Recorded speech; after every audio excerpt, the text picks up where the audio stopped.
Hey guys, welcome back to my lair. Today I wanted to talk about being an INTJ and having a very strong fantasy world and kind of like rich inner life, I think. I think a lot of like stereotypical INTJ descriptions may not really describe this, although I have seen some more in-depth ones who do say that NI DOMs tend to be kind of very dreamy and off in their own la la land world. So I just wanted to talk a bit about that and how I kind of reconciled which parts of this kind of fantasy life is actually helpful and beneficial for me, and which parts maybe I should actually like work on kind of like weaning myself from a bit. Yeah, so let's get into it.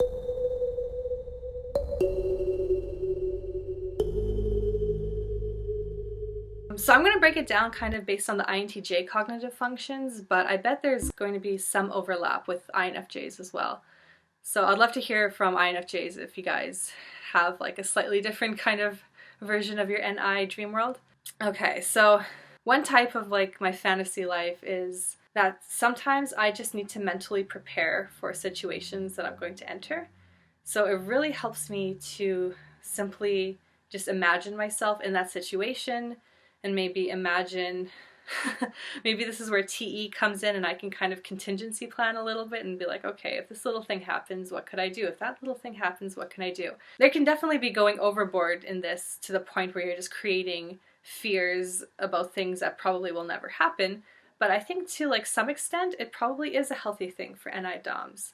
I know that going into a situation that I've never experienced before can be very stressful, or going into a situation where you might have to respond to things very quickly and adapt very quickly to the environment, that can be very stressful. So I think letting yourself just kind of letting your NI run its course and just let it imagine yourself in that situation, I think then you can kind of plan out how you might respond to like certain things that happen, and then that can just make the actual situation that once you enter it just way less stressful for you if you've kind of thought it through a little bit first. Sometimes I find that it's tied to FI. So if I'm stuck in some sort of situation and I'm not really sure if it aligns with my FI values or not, then sometimes I kind of like to play out a bunch of scenarios in my head and say, okay, if this happens, then what would my emotional reaction to that be? Would I be happy about this outcome? Would I not be happy? And then play out a bunch of kind of different possible outcomes that would happen if I proceeded along this path. And then I can kind of get a gauge for like, yeah, for what my FI really wants. And then I think I can make decisions more easily that way. So again, I think this is a healthy thing. I think it would be too stressful for an NI DOM to actually just like test out those things in reality via SE and then see how we feel about it. I think that might be a little bit too much for an NI DOM. So I think playing out those scenarios in our head first to figure out where our FI aligns or what our FI aligns with, and then proceed. Again, I think this is a healthy thing for NI DOMs. Of course, I think there's the most obvious one, which is kind of in conjunction with TE, which is just figuring out what is the most logical path to take, or figuring out like the logistics of something, like planning something out before you execute it. This is probably where most of NI or INTJs NI playing out situations in their head kind of lies. But actually I think this one should only be used to a certain extent. Because TE is an extroverted function, a lot of the time we simply just cannot plan for how these logical things will actually result in reality. Like I guess NI tries to kind of make this model of reality in our head, and then we try to wield TE logic within that little replica of reality in our head, but then it doesn't always actually go as planned. So I mean, obviously as an NI DOM, as opposed to like maybe ENTJs who might do TE things first and then kind of go back in NI and reflect on what the best thing is to do next. I think INTJs have to do that kind of initial planning first, but I would strongly caution against like overdoing that planning in your head, because there's been so many times where I planned and planned and planned, and then I just actually went and did it, and I found like all these TE things that I assumed would happen actually didn't, and I just had to adapt in the process of doing it. So in these sorts of like logistic things or trying to execute things in a logical fashion, don't overplan. Just go into the TE process of it as soon as you can, because it probably is never going to be exactly what you envision it to be. So sometimes, or actually a lot of the time, my NI fantasy world is just imagining SE scenarios that maybe I would like to be in, but because my SE is kind of not that well developed, maybe I don't find myself in those situations that frequently. So sometimes I just kind of like to play around and think about what would happen if I actually lived on or acted on my SE impulses externally. That I probably never or maybe only rarely do with like people that I'm very comfortable with. I think this is okay. I think in a lot of times kind of playing out my SE impulses and imagining what other people's reactions might be like, or just imagining how I might actually enjoy kind of living in a more SE oriented way. I think this kind of maybe helps us increase our bravery to actually do so, and helps us discover the enjoyment of maybe acting in such a way, or just kind of letting our guard down a little bit. Again, I think this is fine, but here I have to say that there's probably a line that if crossed could probably manifest in more unhealthy behaviors. So I think if you kind of like, play out your SE impulses in your head and then actually, kind of go and find situations where you can do that later, then I think that's kind of like just our general mode of operating. We need to kind of plan out things in our head before we actually do them.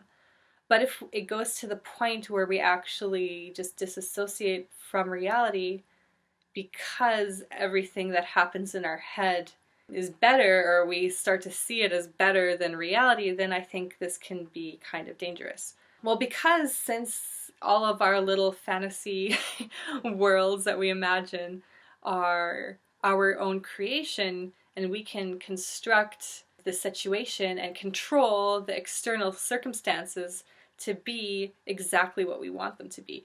So if we start living in this kind of fantasy realm where we can control the external environment and enjoy that more than the external, world or reality, where we don't really have that much control over the external environment, especially like other people, then I think, then we can start to become disillusioned with reality and kind of close off from it and maybe become isolated and start to like live in our head a little bit too much. If you're kind of acquainted with like mindfulness practices, either kind of on the psychological side or like the spiritual side of it, honestly, I think both kind of like science and like spirituality are pointing at like the same thing. They just kind of describe it in different ways. But I think the basis of this is that everyone is sort of like addicted to their mind in some way, and that we identify with our thoughts and identify with our emotions.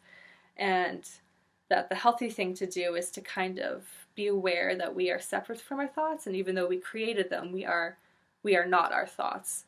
And so I think this is maybe specifically for like INTJs and probably INFJs as well, that the way that this can manifest for us is, living in our inner world of our own creation and completely identifying with it. And even though maybe consciously, logically, we wouldn't say that we actually believe it's real or anything, but if we do it enough, we can kind of start to depend on it a little bit too much. And this is another thing that I struggle. Maybe I can actually make an entire video on this if anyone is interested on it. But I guess being both an introvert and having that my dominant function being a perceiving function, I think we do just have to be in our heads a lot. And I know that a lot of mindfulness kind of teachers or whatever say that kind of maybe it's optimal to just like free yourself from thought as much as possible. And I think I struggled with this a little bit because I found that letting myself play out these imaginary scenarios in my head was actually where I got all of my most creative ideas. It's where I figured out my true FI values. It's how I kind of could prepare myself for situations so that when I enter them I could be more comfortable, and yeah, plan out logistics, all the things that I previously talked about. Like, I think that this is actually a healthy part of being an IDOM. And I don't think we should strip ourselves from that. I don't think we should try to just free ourselves from our inner dialogue, or our kind of inner model of reality where we're kind of playing around and toying with it to see what would happen. Or I think just as long as we are conscious of it and we can kind of separate ourselves from it and be aware while we are imagining ourselves in all these scenarios that this isn't reality, and that and that we're not attached to it, that we're not like somewhat addicted to it, then I think this is probably the best way for us to proceed. I really don't think that we can just totally be in the state of mindfulness with like zero thoughts all the time. But we can be in a state of mindfulness where we're aware of our thoughts and we're not attached to them. And we still have our sense of self that is separate from this world that we are imagining. Yeah, so I'd really love to hear from other INTJs and other INFJs as well, what your inner NI fantasy realm or sort of inner model of reality looks like. For me, I think it's very visual, and I just literally imagine myself in various situations, playing out certain kind of NI trajectories and such. So yeah, let me know if you guys agree with this fantasy life thing at all. And yeah, what it looks like for you, how it manifests, and yeah, if you think in your experience it's generally a healthy thing, or if it could sometimes veer into the unhealthy side, and if, how do you figure out drawing where that line is for you? So thanks for watching. You can subscribe for more videos, and if you enjoy our content, please consider pledging your support on Patreon. Even just a little bit would help us out so much so that we can keep making videos for you guys. See you next time.